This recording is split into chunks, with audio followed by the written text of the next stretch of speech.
So normally I start these videos with this big bravado, but obviously this was a disaster of a Mets game today. Mets lost 10-9 when they were winning 7-2 in this game. Edwin Diaz coughed up the game. I mean, they had pretty much this game wrapped up against the Marlins. But I said this before the series began. The Marlins give them a lot of headaches, and this has been going on for a long time.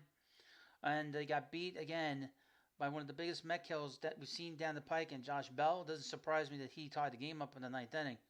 But the thing is that you can't tell me. I'm sorry, you can't tell me that Edwin Diaz does not have a problem with the arm. He's not throwing that fastball, and like I said in previous videos about the way he's been pitching, if you keep throwing that slider, you're going to throw him flat a lot, and that's what he was doing in this ninth inning. And he basically had nothing in the ninth. He had nothing. He was basically throwing those sliders up, and they were up there on a tee, and he wasn't throwing the fastball. I mean, really, he didn't even really get a chance to really settle in the inning.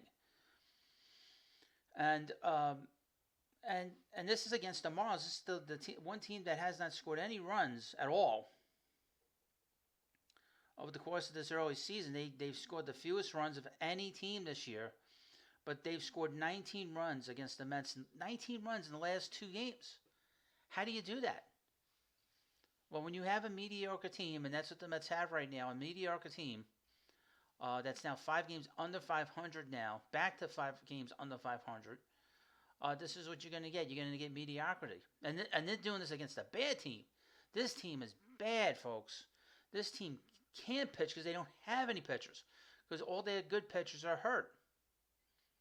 Now, Mendoza was able to do some things in this game that helped them score 9 runs. I mean, they put Lindor batting lead off, but he did nothing in the game other than get hit by a pitcher early in the game. You know, I mean, Nimmo was in the game. He had some good at bats. I don't know what happened to Nimmo late in this game.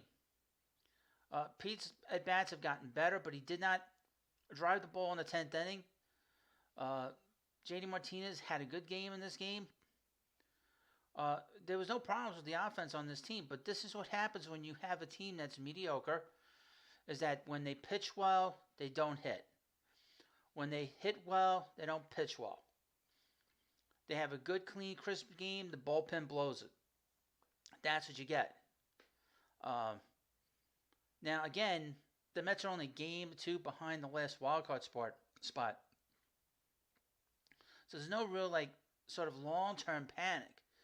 But when your closer is ineffective, and we saw not having Diaz last year at all on this team, you saw how terrible the Mets were, how mediocre they were as a team.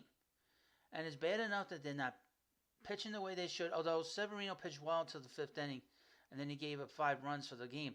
But he got the Mets into the 7th inning. I will say this again, folks. Be very careful, Reed Garrett. Reed Garrett's, the bloom was off that rose. And now now the guy that gave up, that had a high ERA of over 7 in his career, is starting to pop his head up. Okay, I know the ERA is under 1 or it's around 1 or whatever it is right now. But you have to be very careful with him now. Do not overexpose him. You keep overexposing him, folks, and he's going to be a guy that's going to blow up. He's going to blow up at some point. And don't get enamored with him. And the Met bullpen has been good. But I was looking at his stats coming into the game. And like the rest of the Met bullpen and the rest of the Met pitching staff, in 22 and a third innings that he had pitched before this game tonight, he had walked 11 batters. So it's basically 4.5 batters per 9 innings. That's unacceptable. It's only a matter of time before that's going to burn him. It hasn't burned him yet onto of any note, but that's something to keep an eye on along with him. But to go back to Diaz, obviously this loss is on him. And when your closer can't secure a 4-run lead, I know some closers struggle when they get into a game and it's on a save situation. But this was on a save situation. He had nothing. He had nothing working. And it was so quick. Boom, boom, boom, boom, out of here. And that was a bad matchup. How many times has Josh Bell killed the Mets in his career? He killed the Mets when he was with the Pirates. He killed the Mets in that playoff series 2 years ago I guess he gave up the home run. What was it, game 2? Game 1? Game 1 against Max Scherzer. And now. So it's no surprise that he killed him today. This is a guy that's killed the Mets for years. For years. So that doesn't surprise me. And that's a real threat in that lineup that scares me more than any other bat because he's killed the Mets so many times.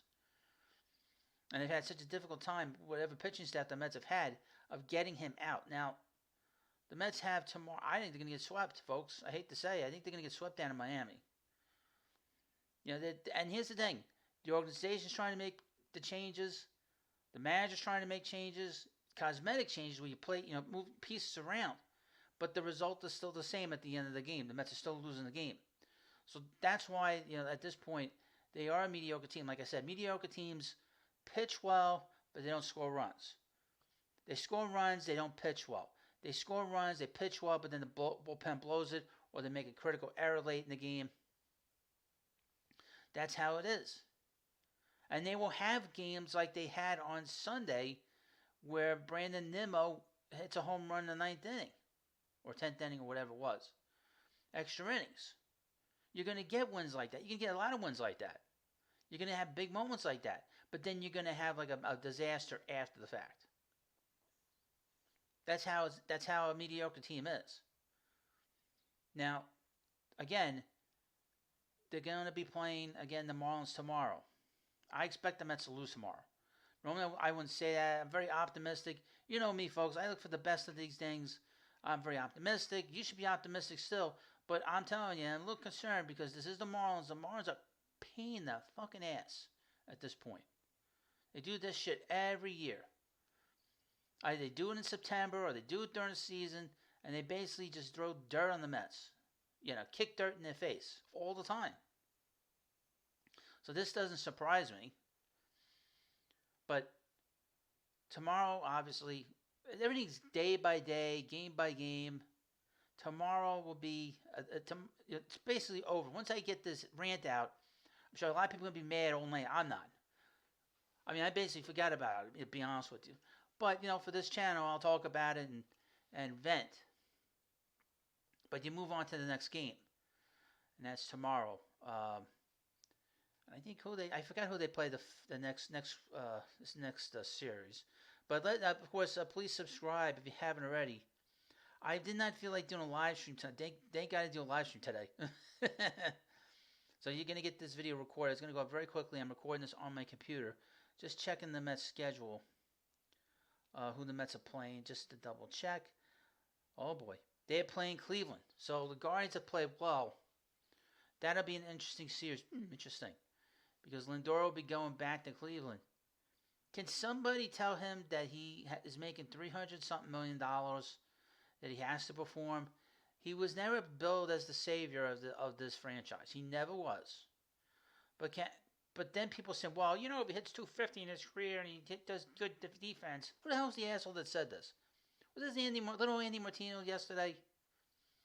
Was there someone on SNY said that as long as he hits 250 and plays elite defense? That's bullshit. The guy was a 280 hitter with the Indians.